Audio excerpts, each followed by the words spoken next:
Good morning সবাইকে। কেমন আছো সবাই? আশা করি সবাই খুব ভালো আছো, আর আমরাও বেশ ভালো আছি।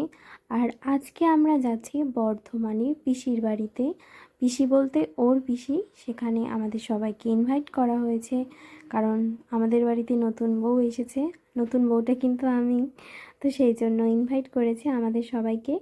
আর তাই আজকে আমরা বর্ধমানে যাচ্ছি। তো আমাদের যাওয়ার প্ল্যান ছিল এখানে কিছুদিন আগে, বাট আজকাল করতে করতে একটুখানি দেরিই হয়ে গেছে।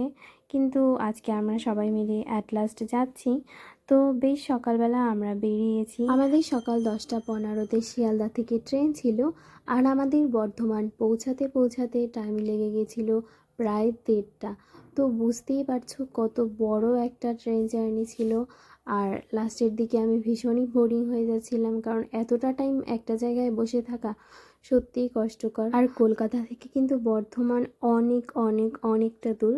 ইভেন ওখানের ওয়েদারও কিন্তু কলকাতা থেকে অনেকটাই আলাদা, কারণ ওখানে এখন যে পরিমাণ গরম পড়ছে, আমাদের কলকাতায় কিন্তু এখনও অতটা গরম পড়েনি, যে কারণে ওখানে গিয়ে আমার শরীরটাও একটু খারাপ হয়ে গেছিলো। তো যাই হোক, কোনো ব্যাপার না। এখন আমরা যে জায়গাটা ক্রসিং করছি এটা হচ্ছে গিয়ে নৈহাটি, বড় মায়ের জায়গা। তো আমার তো এখানে আসার ভীষণ ইচ্ছা, আমি জানি না মা আমাকে ওখানে কবে নিয়ে যাবে। তো এখানে কিন্তু গঙ্গাটা ছিল, বাট দেখো এই ট্রেনটা এমন একটা টাইম এসে পড়লো, আমরা আর গঙ্গাটা দর্শনই করতে পারলাম না। ব্রিজটাও শেষ হয়ে গেল, গঙ্গাটাও দেখতে পারলাম না, আর ট্রেনটাও তারপরে চলে গেল। মানে কি বলবো আর। যাই হোক, আমরা আসার সময় যদিও গঙ্গাটা এখানে দর্শন করতে পেরেছিলাম। এই দেখো ট্রেনটা চলে গেল আর গঙ্গাটাও শেষ। তো এই তো, এরপরে আমরা দেখতে দেখতে বর্ধমানের দিকে প্রায় চলেই এসেছিলাম। আর বর্ধমান জেলায় ঢুকলেই তুমি বুঝতে পারবে, কারণ বর্ধমানকে বলা হয় শস্য ভাণ্ডার। আর চারপাশে শুধু মাঠ আর মাঠ, তাতে বিভিন্ন ধরনের শাকসবজি। আর এখন তো আলুর সিজন, আমরা দেখছিলাম লোকজন মাঠে মাঠে অনেক আলু লাগিয়েছে আর সেগুলো তুলছিল। তো আমি এখানে গিয়ে দেখছিলাম যে জায়গাটা মনে হচ্ছে আমাদের বাংলাদেশে আমাদের গ্রামে যেরকম মাঠের পর মাঠ থাকে, তার মধ্যেখান দিয়ে রাস্তা থাকে। আমার মনে হচ্ছিল যে আমি বাংলাদেশের কোনো রাস্তা দিয়ে হাঁটছি। তো জায়গাটা কিন্তু ভীষণ সুন্দর, আমার তো খুবই ভালো লাগছিল। যদিও এতটা পথ এসেছি, শরীরটা ভীষণ টায়ার্ড লাগছিল তখন, তবুও অনেক সুন্দর। আচ্ছা, এই লাইনের নামগুলো কিন্তু বেশ ফানি ফানি। এই যে দেখো, একটা খন্নান, আর একটা আছে মশা গ্রাম, তারপরে বেলমুড়ি ছিল, বাট ওটা হচ্ছে কিন্তু হাওড়া লাইনে, মানে কর্ড লাইনে। আমরা তো আজকে মেইন লাইন দিয়ে এসেছি। তারপর দেখতে দেখতে আমরা বর্ধমানে চলে আসলাম, আর নেমেই এখানে বিখ্যাত মিহিদানা আর সীতাভোগ খেয়েছিলাম। আমি এটার গল্প ভীষণ শুনেছি, বিশেষ করে আমার বাবা ছোটোবেলায় এই সীতাভোগের এত এত গল্প বলতো না, যে আমি তখন ভাবতাম কি এই সীতাভোগ, এত কেন গল্প বলে বাবা। নেমে আমরা ওখান দিয়ে মিহিদানা আর সীতাভোগটা খেয়েছিলাম, বাট এই দোকানেরটা অ্যাভারেজ ছিল, আমার অতটা ভালো লাগেনি। তো তারপরে আমরা রাতে বেরিয়েছিলাম, আমরা তিনজন, আমি ও আর বিপ্রকাশ। আর আমরা এখানে রামপ্রসাদের লাচ্ছি খেতে এসেছিলাম। এটাও কিন্তু বর্ধমানের, মানে বলতে গেলে একটা বিখ্যাত খাবার, বাট সত্যি বলতে লাচ্ছি খাবারটা আমার খুব একটা প্রিয় না। তো আমি বলছিলাম তোমরা দুজনেই খাও, আমি খাবো না, বাট তাও ও বলে একটু তো ট্রাই করে দেখো কেমন লাগে। তো আমার কাছে সত্যি বলতে একটুও ভালো লাগেনি, আর আমার এক্সপ্রেশন দেখে হয়তো সেটা তোমরা বুঝতেও পারছো। আর আমি বলেছিলাম না যে বর্ধমানের ওয়েদারটা কলকাতা থেকে অনেকটাই আলাদা। তো যাওয়ার সাথে সাথেই আমার মুখে দেখো কে উঠে গেছে। আর পিছনে যে গেটটা দেখতে পাচ্ছ, এটা কিন্তু হচ্ছে গিয়ে কার্জন গেট। এরপরে ওখান দিয়ে আমরা বেরিয়ে গেলাম, আর বেরিয়ে কি করব বুঝতে পারছিলাম না, তিনজন পাগলের মতো ঘুরছিলাম। যেহেতু আমরা বর্ধমানটা অত ভালো করে চিনি না, তাই বিপ্রকাশ আমাদের এখানে ওখানে একটুখানি ঘুরিয়ে দেখাচ্ছিল। আর এরপরে ও বললো যে চলো কাকি, তোমাকে একটা উইংস ফ্রাই খাওয়াই। আমি ওটা এক্সপেক্ট করেছিলাম অন্যরকম, বাট গিয়ে দেখি মানে এটা চিকেন ফ্রাইয়ের মতো। তো মোটামুটি ছিল, অ্যাভারেজ, অতটাও ভালো না। আমার মনে হয়েছিল যে এটা আর একটু ভাজা উচিত ছিল। আর এটা ছিল হচ্ছে গিয়ে বর্ধমান যে মেডিকেল কলেজ, ওটার পরে আমরা বাড়িতে চলে আসি। বাড়িতে চলে এসে ও বললো যে চলো তোমাকে পিসির দোকান থেকে ঘুরিয়ে নিয়ে আসি। আর এসেছিল কিন্তু দিদিও, বিনিতা দি, মানে পিসির মেয়ে। আর এতক্ষণ যে বিপ্রকাশকে দেখেছে ওটা হচ্ছে গিয়ে পিসির নাতি। তো আমি তোমাদের এখানে একটা জিনিস দেখাতে চাইছিলাম, সেটা হচ্ছে কি ডিভিসি মানে দামোদর ভ্যালি কর্পোরেশন। এই জায়গাটা কিন্তু ভীষণ সুন্দর। আমি এটা সম্পর্কে পরে বলছি, দিনের আলোতে যখন সুন্দর করে দেখাতে পারব। আর পিসিদের বাড়ি কিন্তু বর্ধমানের কাঞ্চননগরে। আর এই জায়গাটা আমার বেশ গোছানো লাগে, বেশ সুন্দর পরিপাটি। তো এরপর আমরা ওখান থেকে আবার খেলাম ফুচকা। যেহেতু বিল্টু আমাদের সাথে যায়নি, সেজন্য ও বললো চলো বিল্টুকে ফুচকা খাওয়ানো যাক। তো আমরা এরপরে বাড়িতে যাচ্ছিলাম। পরের দিন সকালে এক্ষুনি যে ডিভিসির কথা বলছিলাম, এটা কিন্তু হচ্ছে ওর কাজ থেকে একদম। তো আমি হয়তোবা তোমাদের বোঝাতে পারবো না, যতটুকু পারবো ততটুকুই বলছি। এই জলটা এপার থেকে ওই পারে দেওয়া হয়, বাট কন্ট্রোল করে। ওই পারে যতটা দরকার হয় তখনই এটা চালু করা হয়, আর জলটা ওই পাশে যায়, দেন এটা আবার অফ করে দেয়।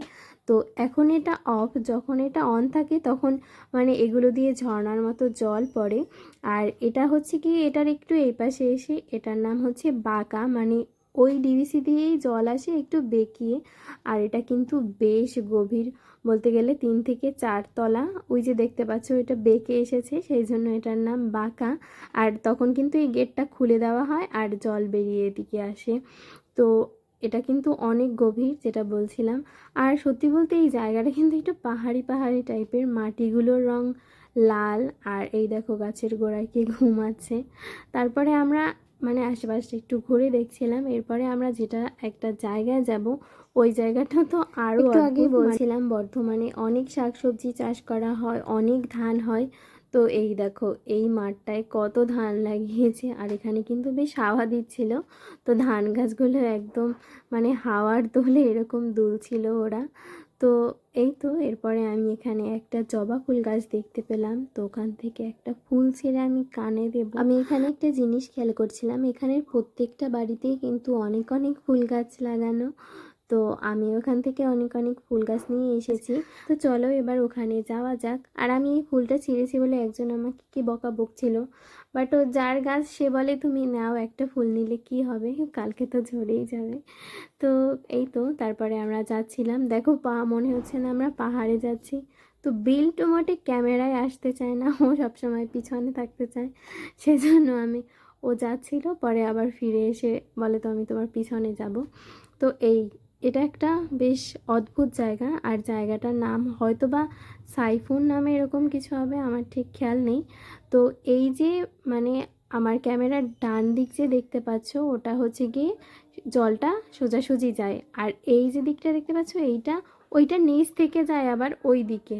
মানে বুঝতে পারছো, একটা মানে প্লাস চিহ্নের মতো এই জলটা যাওয়া আসা করে এখানে, তাই না বলো? যদিও এগুলো সব ম্যান মেড, বাট তবুও এরকম ভাবা যে একটা প্লাস চিহ্নের মতো জল যাওয়া আসা করবে, এটাই তো অনেক। যাই হোক, যে এটা বানিয়েছে তাকে হ্যাটস অফ। বাট জায়গাটা দেখো কি সুন্দর, আর জলটাও কিন্তু বেশ স্বচ্ছ ছিল। আর এর পাশেই একটা ছোট্ট মতো শিব মন্দির। বাট ভাই জায়গাটা এত সুন্দর, ওখানে গিয়ে মনে হয় কি আমি 24 ঘন্টাও বসে থাকতে পারি।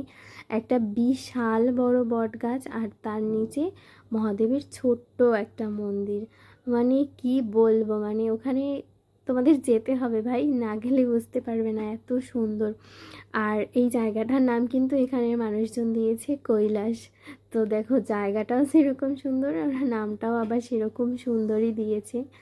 দেখো পুরো গাছ দিয়ে মোড়া মন্দিরটা, আমার তো মনে হচ্ছিল যে বৃষ্টি পড়লে এখানে কখনো ভিজবেও না। তো যাই হোক, আমি তো ওখান দিয়ে আসতেই চাইছিলাম না, আমি বলে আর 5 মিনিট বসি, আর 5 মিনিট বসি। বাট ও ভিডিও করছিল বিধায় আমাদের বেরিয়ে যেতে হলো। বাট আমার তো জায়গাটা ভীষণ ভালো লেগেছে।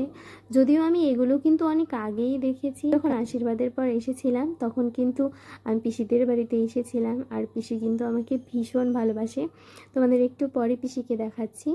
তারপরে আমরা ওখান দিয়ে ঘুরে বাড়িতে চলে এসেছি। আর এরপরে আমরা স্নান করে গেছিলাম একটা স্পেশাল জায়গা। স্পেশাল কেন বলছি সেটাও একটু পর তোমরা বুঝতে পারবে। এই যে মন্দিরটা দেখতে পাচ্ছ, এই মন্দিরটা হচ্ছে কঙ্কালেশ্বর কালী মায়ের মন্দির। তো এখানে প্রত্যেক দিন দুপুরবেলা মানে সবাইকে ভোগ দেওয়া হয়, বাট তোমাকে 10 টাকা করে কুপন কাটতে হবে। তো সকাল 8টায় সেই কুপনটা কেটে গেছিলো, ও বাবা বিল্টু সবাই মিলে। তো আজকে আমরা সবাই এসেছি, সবাই শুধু দাদা বৌদি আর বিপ্রকাশ আসেনি, আর তাছাড়া আমরা সবাই এসেছি। তো এসে ওখানে হচ্ছে গিয়ে আমরা আজকে দুপুরবেলা খাবো। আর আমরা প্রথমেই চলে গেছিলাম এই রান্নাঘরটা, আমরা যেতে চাইনি ওখানে, বাট এই যে লোকটা দেখতে পাচ্ছ উনি আমাদের ডেকে নিয়ে যেতে চাচ্ছিল। ওকে বলছিল আপনি যখন ভিডিও করছেন আসুন আপনাকে একটা ভালো জিনিস দেখাই। তো আমি তো ওখানে গিয়ে দেখলাম কত বড় বড় পাত্রে মানে প্রত্যেক দিন রান্না হয়। আর সব কিছু বলতে গেলে মেশিনের মতো, ওখানে হাতে কিছু করতে হয় না। আর এই পাশে কিন্তু সব শাক সবজি আলু সব কিছু রাখা ছিল। তো তারপরে আমাদের ডাক পড়ে যায় যে তাড়াতাড়ি খেতে চলে আসো।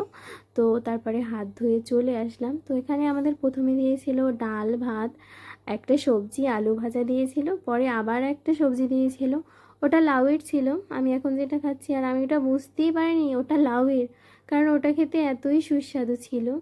আমি তো লাউ খাই না, সেটা অনেকেই জানো। তারপরে দিয়ে গেছিলো চাটনি আর বোঁদে। আর খেয়ে আমরা বেরিয়েছিলাম, পাশে একটা ছোট্ট বাগান আছে, তো সেটাই ঘুরে ঘুরে দেখছিলাম, অনেকে আসছিল। তো এখানে কিন্তু বেশ সুন্দর করে সাজানো, পুকুরে অনেক মাছও আছে আর চারপাশে অনেক অনেক ফুল গাছ। আর তোমরা তো জানো ফুল গাছ দেখলে আমার মাথা ঠিক থাকে না। তো ওই তো আমি এখানে দাঁড়িয়ে দাঁড়িয়ে সব ফুলের ছবি তুলছিলাম, ভিডিও করছিলাম। তারপরে আমি একটা ফুল কিন্তু কুড়িয়েও পেয়েছি, আমি কিন্তু ছিঁড়িনি, কারণ আমি জানি আমি যদি ফুল ছিঁড়ি একজন মানুষ আমাকে অনেক বকবে, তাই আর আমি ফুল ছিঁড়িনি। আর এই সামনে যাকে দেখতে পাচ্ছ সেই কিন্তু আমার পিসি শাশুড়ি, যদিও পিসির মুখটা দেখা যাচ্ছে না ভিডিওতে। তারপরে আমরা সবাই এখানে একটু হাঁটছিলাম। তো চলো তোমাদের এবার আমি এই মন্দিরটার গল্পটা বলি। এই মন্দিরটা যে মায়ের মূর্তিটা সেটা আমি একটু পরে দেখাচ্ছি। এটা কিন্তু দামোদর নদীতে ছিল, আর সবাই ওখানে মায়ের মূর্তির উপরে বসে থালা বাসন ধুতো, জামা কাপড় কাচতো, সব কিছু করতো। বাট কেউ জানতোই না যে ওটার অপর পিঠে মায়ের মূর্তি। বাট তারপরে বেশ অনেক দিন পর একজনকে স্বপ্ন দেখানো হয় যে তোরা আমাকে এত অবহেলায় কেন রেখেছিস, ওখানে তো আমার মূর্তি আছে আর তোরা সেখানে সেটার উপরে গিয়ে থালা বাসন ধোয়া ফেলা করিস, এগুলো কি ঠিক? তারপরে কিন্তু সত্যি গিয়ে ওখানে সবাই দেখতে পায় যে ওখানে মায়ের একটা মূর্তি আছে, কঙ্কাল রূপী মায়ের একটা মূর্তি। এই যে দেখো মায়ের মূর্তিটা। তো ওখান থেকে মায়ের মূর্তিটা নিয়ে এসে এখানে প্রতিস্থাপন করা হয়, আর তারপর থেকে কিন্তু এখানে মাকে পুজো করা হয়। তো দেখো কিভাবে কি হয়ে যায়। হয়তো মায়ের লীলা আমাদের চারপাশেই থাকে, অথচ আমরা তাকে কত জায়গায় খুঁজতে থাকি। তো যাই হোক, ওই স্বপ্নে পাওয়ার পরে মায়ের মন্দিরটা ওখানে প্রতিষ্ঠিত হয়। তারপরে আমরা ওখান দিয়ে বাড়িতে চলে আসছিলাম, কারণ খাওয়ার পর বেশ গরম লাগছিল। বাট মা বাবা আর পিসি আসেনি, তারা হচ্ছে গিয়ে পিসির একটা আত্মীয়র বাড়িতে গেছে। বাট ও বলছিল আমি বাড়িতে যাব, সেই জন্য আমরা তিনজন বাড়িতে চলে এসেছি। বাড়িতে এসে রেস্ট নিয়ে আমরা কিন্তু আবার বেরিয়েছিলাম। সত্যি বলতে আমরা বর্ধমানে প্রায় 2-3 দিন ছিলাম, আর আমি কন্টিনিউয়াস ভিডিও করছিলাম। হয়তো কিছু কিছু জিনিসে আমার ভিডিও করা হয়নি, আর কিছু কিছু করছিলাম আবার। তো পুরো জার্নিটাই কিন্তু আমি তোমার সাথে শেয়ার করছি, তাই ভিডিওটা কিন্তু বেশ বড় হয়ে গেছে।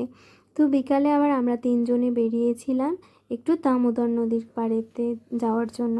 তোমরা তো সবাই জানো ওর নদী কতটা প্রিয়, সেই জন্য ওখানে গিয়ে ওই নদীর ওই পাড়ে যেতে চাইছিল। ওখানে নৌকার লোকেদের সাথে কথা বলছিল। তারপরে পাশেই ছিল একটা হনুমান মন্দির, আর সাথে কিন্তু এখানে সীতা রাম আর লক্ষ্মণেরও একটা বিগ্রহ ছিল, যেটা দেখতে ভীষণ সুন্দর। আর ওই মন্দিরটার ছাদ দিয়ে কি সুন্দর নদীটা দেখা যায় দেখো।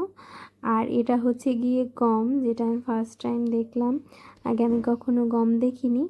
এরপরে আমরা ঘুরতে ঘুরতে মানে কোথায় যাচ্ছি তার কোনো তাল ঠিক নেই। আমরা মানে পাগলের মতো এখানে ওখানে ঘুরছিলাম। আর এই রাস্তায় রাস্তায় এত সুন্দর সুন্দর গাছ দেখছিলাম, আর প্রত্যেকটা কিন্তু বিশাল বড় বড়। আর এই দেখো এখানে একটা মহাদেবের মন্দির, আর এটা কিন্তু পুরো একটা শিবলিঙ্গর মতো বানানো। সত্যি বলতে আমি একটা জিনিস খেয়াল করছি, বর্ধমানে কিন্তু প্রচুর পরিমাণে মন্দির আর খুব গাছপালা, মানে অনেক গাছপালা যাকে বলা যায়। বলতে গেলে বাংলাদেশের মতো কলকাতায় তো এত গাছপালা দেখা যায় না। তারপরে আমরা ঘুরতে ঘুরতে এখানে একটা কীর্তন হচ্ছিল আর পাশেই মেলা, তো সেই কীর্তনে গেলাম। আর এখানে ভগবানের সুন্দর একটা বিগ্রহ ছিল, সেটাও দর্শন করলাম। তারপর আমি বললাম চলো মেলা দিয়ে একটু ঘুরে আসা যাক। যদিও খুবই ছোট একটা মেলা ছিল, প্রায় 10-12টা দোকান মতো ছিল। আর এখানে সব ঠাকুর ঘরের জিনিসপত্র পাওয়া যাচ্ছিল। আর একটা এই পুতুলটা দেখো কি সুন্দর, কিউট না? তো এই তো এগুলো দেখে ঠেকে তারপরে বাড়িতে চলে আসছিলাম। তার মধ্যে আবার ওর একটা সাবস্ক্রাইবার এসেছে, সে ফোন করছিল যে দাদা তোমার সাথে দেখা করতে চাই। সেই জন্য আবার আমরা ওখান দিয়ে তাড়াহুড়ো করে চলে এসেছি, না হলে হয়তো বা আর একটু ওখানে ঘুরতাম আমরা। আর এরপরে আমরা বাড়িতে এসে একটু ফ্রেশ হয়ে আবার বেরিয়েছি, কারণ এখন আমরা মোমো খাবো আর বৌদির জন্য মোমো নিয়ে যাব, মানে মোটামুটি বাড়ির সবার জন্য কিছু খাবার নিয়ে যাব। আর এই ব্যক্তি মোটে ক্যামেরায় আসতে চায় না, তাই আমি বারবার করে ওর ভিডিও করি। তো যাই হোক, এই আমরা এখানে মোমো খেলাম। আর এই মিষ্টিটা ভাই এত টেস্টি একটা মিষ্টি আমি জীবনে খাইনি। এটা হচ্ছে গিয়ে সরপুরিয়া, ফার্স্ট টাইম খেলাম আর আমার খুবই ভালো লেগেছে। এটা এখন আমার সবথেকে প্রিয় একটা মিষ্টি হয়ে গেছে। তো এই তো এটাই ছিল আমাদের বর্ধমানের ঘোরার পুরো ভিডিওটা। যদি তোমাদের ভালো লাগে তাহলে লাইক কমেন্ট করে দিও, জানি ভিডিওটা বিশাল বড় হয়ে গেছে। শেষ পর্যন্ত যারা যারা দেখেছো তাদেরকে অনেক অনেক থ্যাংক ইউ। আজকের মতো টাটা, সবাই ভালো থেকো, সাবধানে থেকো।